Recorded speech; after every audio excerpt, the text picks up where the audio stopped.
Hello दोस्तों, नमस्कार। राजनीति विज्ञान विषय से संबंधित आज हम विविध प्रश्नों से संबंधित पूरे राजनीति विज्ञान से संबंधित सभी क्वेश्चनों को एनालिसिस करेंगे। तो उससे पहले प्लीज़ आप लोग वीडियो को लाइक, शेयर और सब्सक्राइब जरूर कीजिए। तो चलिए स्टार्ट करते हैं। आज का पहला क्वेश्चन है हमारा, निम्न में से कौन से श्रम संबंधी अधिनियमों को मजदूरी संहिता 2019 में सम्मिलित किया गया है?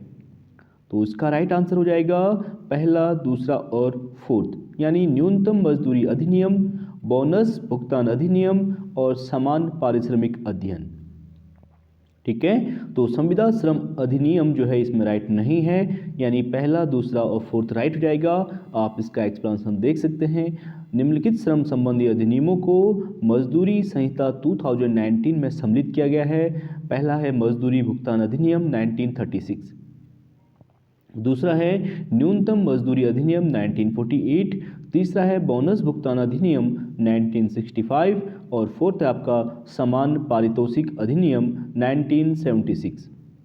संविदा श्रम अधिनियम इसमें सम्मिलित नहीं किया गया है। अगला हमारा, निम्नलिखित राज्यों के गठन पर विचार कीजिए तथा इन्हें कालक्रम में व्यवस्थित कीजिए। तो राज्य दिए गए हैं, इनको क्रम में व्यवस्थित करने की बात कर रहा है, यहाँ से क्वेश्चन पूछा जाता है, तो इम्पोर्टेंट है, आप देख सकते हैं। सबसे पहले आपका आ जाएगा हरियाणा। तो हरियाणा राज्य की स्थापना 1 नवंबर 1966 को हुई थी। और उसके बाद आपका आ जाएगा गोवा। गोवा की स्थापना 30 मई 1987 को। झारखंड की बात करें तो 15 नवंबर 2000 को। और तेलंगाना की बात करें तो 2 जून 2014 को राइट हो जाएगा। आपको पता है तेलंगाना सबसे लास्ट में बना था। अगला हमारा, सूची 1 को सूची 2 के साथ सुमेलित करने की बात कर रहा है, इसे भी आपको मिलाने के लिए दिया गया है। तो इसे मैच करते हैं, देखते हैं। पहला आपका नागरिकता। तो नागरिकता का संबंध आपका भाग 2 से हो जाएगा। दूसरा है आपका मौलिक कर्तव्य, फंडामेंटल ड्यूटी की बात करें तो ये भाग 4A से संबंधित है। और आपातकालीन प्रावधानों का संबंध आपको पता है भाग 18 से संबंधित है। और निर्वाचन आयोग का संबंध आपका भाग 15 से संबंधित है। आप देख सकते हैं संविधान सभा द्वारा भारत के संविधान के निर्माण का कार्य 2 वर्ष 11 महीने 18 दिन में पूरा किया गया। लेकिन संविधान में कुल 22 भाग और 395 अनुच्छेद हैं, 395 और 22 पार्ट और 395 आर्टिकल्स। 26 नवंबर 1949 को संविधान सभा द्वारा औपचारिक रूप से भारत के संविधान को अपनाया गया, जिसे आगे चलकर 26 जनवरी 1950 को लागू किया गया और 26 नवंबर को संविधान दिवस के रूप में मनाया जाता है। अगला हमारा, मार्च 2020 में संघ शासित क्षेत्र जम्मू एवं कश्मीर के लोकसभा तथा राज्य विधानसभा के निर्वाचक क्षेत्रों के पुनर्परिसीमन के लिए गठित परिसीमन आयोग का अध्यक्ष कौन था? तो परिसीमन आयोग का अध्यक्ष 2020 के लिए जो बनाया गया था, रंजना प्रकाश देसाई को बनाया गया था। डी इसका राइट आंसर हो जाएगा। आप देख सकते हैं मार्च 2020 में संघ शासित क्षेत्र जम्मू और कश्मीर एवं पूर्वोत्तर के 4 राज्य असम, अरुणाचल प्रदेश और मणिपुर और नागालैंड के लोकसभा और विधानसभा क्षेत्रों के परिसीमन के लिए गठित जो परिसीमन आयोग का अध्यक्ष था वह सेवानिवृत्त जस्टिस रंजना प्रकाश देसाई को नियुक्त किया गया था। अगला हमारा, निम्नलिखित में से कौन से पदाधिकारियों को हटाने में संसद की भूमिका नहीं होती है? तो बात करें तो कौन से पदाधिकारियों को हटाने में जो संसद पार्टिसिपेट नहीं है, उसका राइट आंसर आप हो जाएगा डी, यानी केवल तीसरा। कौन सा? अध्यक्ष संघ लोक सेवा आयोग यूपीएससी। संसद इसमें पार्टिसिपेट नहीं करती है, बाकी औरों में करती है। आप इसका एक्सप्लेनेशन देख सकते हैं। उच्च न्यायालय के न्यायाधीश को हटाने की प्रक्रिया का उल्लेख संविधान के आर्टिकल 124 क्लॉज 4 में है, जबकि उच्च न्यायालय के न्यायाधीश को हटाने के लिए आर्टिकल 217 क्लॉज 1 में प्रावधान है। ठीक है, उच्चतम न्यायालय के लिए 124 क्लॉज 4 और उच्च न्यायालय के लिए 217 क्लॉज 1 में प्रावधान किया गया है। और उच्चतम या उच्च न्यायालय के किसी न्यायाधीश को हटाने की प्रक्रिया शुरू करने के लिए प्रस्ताव लोकसभा के कम से कम 100 सदस्यों या राज्यसभा के 50 सदस्यों द्वारा पेश किया जाता है। और किसी न्यायाधीश को तब तक नहीं हटाया जाएगा जब तक साबित कदाचार या असमर्थता के आधार पर उसे हटाए जाने के लिए संसद के प्रत्येक सदन द्वारा अपनी कुल सदस्य संख्या के बहुमत द्वारा तथा उपस्थित और मत देने वाले सदस्यों के कम से कम 2/3 more than 2/3 मोर देन 2/3 यानी स्पेशल मेजोरिटी, विशेष बहुमत, ठीक है, 2/3 तिहाई बहुमत द्वारा समर्थित समावेदन राष्ट्रपति के समक्ष उसी सत्र में रखे जाने पर राष्ट्रपति के आदेश द्वारा भारत के नियंत्रक एवं महालेखा परीक्षक को हटाने की प्रक्रिया की बात करें तो सर्वोच्च न्यायालय के न्यायाधीश को हटाने की प्रक्रिया के समान है और लोक सेवा आयोग के अध्यक्ष को हटाने की प्रक्रिया का उल्लेख आर्टिकल 317 में किया गया है। इसके अनुसार संघ लोक सेवा आयोग के अध्यक्ष किसी सदस्य को केवल कदाचार के आधार पर, ठीक है, कदाचार मिसबिहेवियर के आधार पर राष्ट्रपति के आदेश से हटाया जा सकता है जब उच्चतम न्यायालय ने स्वीकृति दी हो।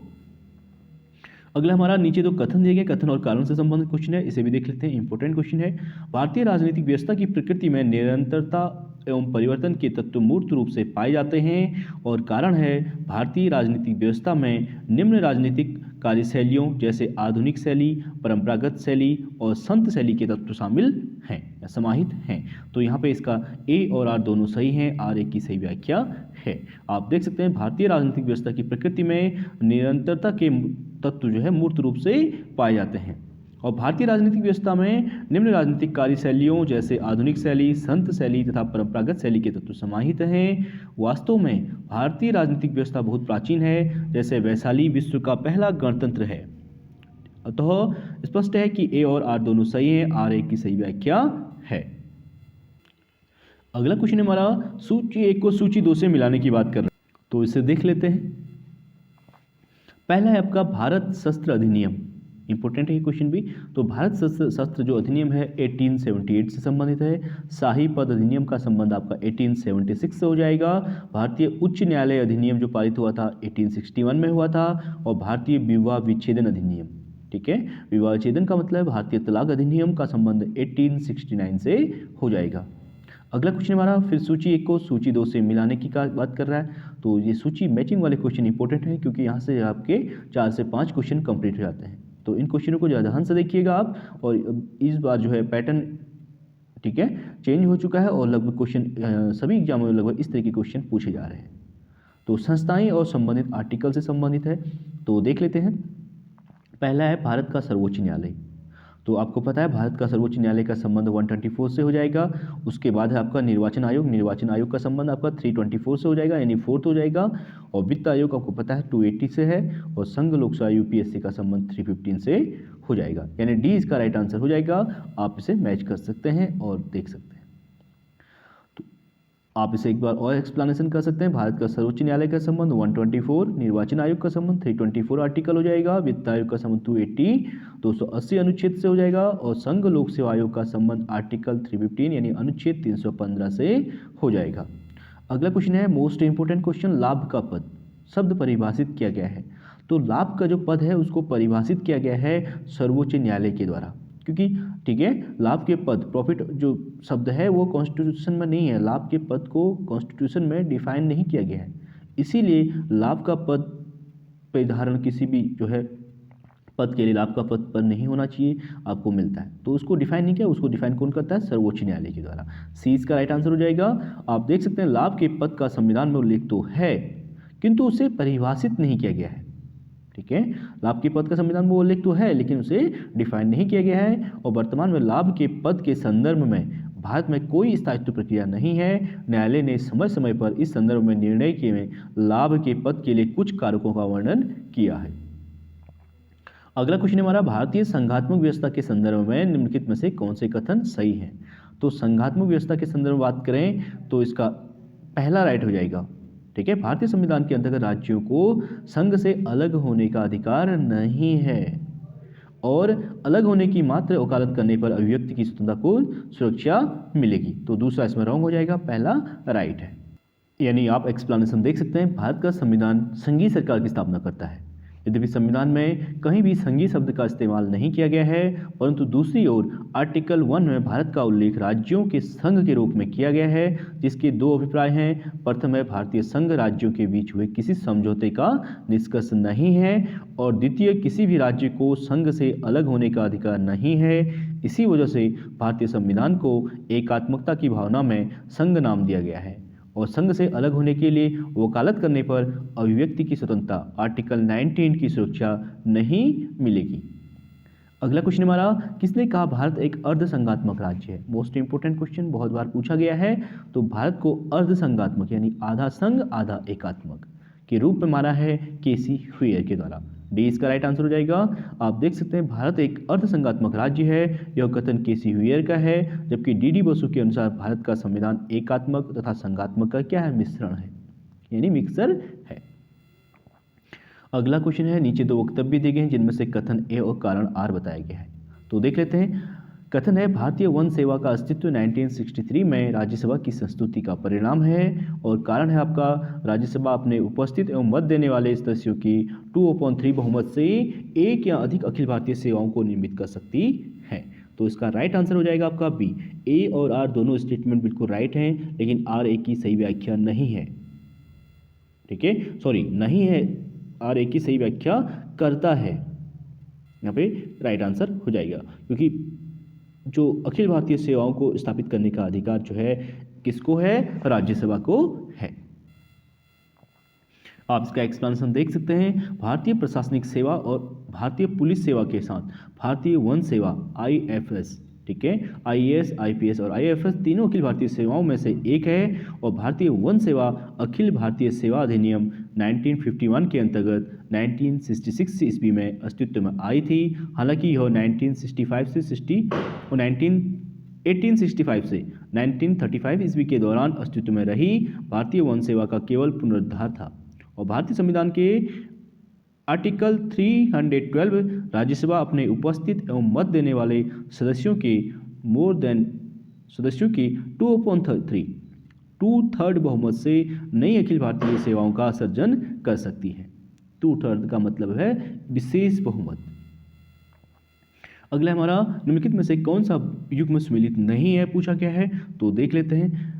पहला है, संसद लोकसभा और राज्यसभा से मिलकर बनती है, तो पहला ही रॉन्ग हो जाएगा। आपको पता है पार्लियामेंट का निर्माण जो है लोकसभा, राज्यसभा और राष्ट्रपति के माध्यम से होता है, तो पहला यहाँ पर रॉन्ग हो जाएगा, दूसरा राइट हो जाएगा, तीसरा भी राइट हो जाएगा और फोर्थ भी राइट हो जाएगा। क्योंकि कार्य एवं समान न्याय का जो अधिकार है वो राज्य के नीति निर्देशक तत्वों में दिया गया है। अल्पसंख्यकों के हितों का संरक्षण मूल अधिकार में दिया गया है। और राष्ट्रीय ध्वज एवं राष्ट्रगान का जो सम्मान करना ये आपका फंडामेंटल ड्यूटी है, ठीक है, मूल कर्तव्य है, आर्टिकल 51 क में वर्णित है। आप इसे देख सकते हैं। संसद लोकसभा, राज्यसभा और राष्ट्रपति से मिलकर बनती है।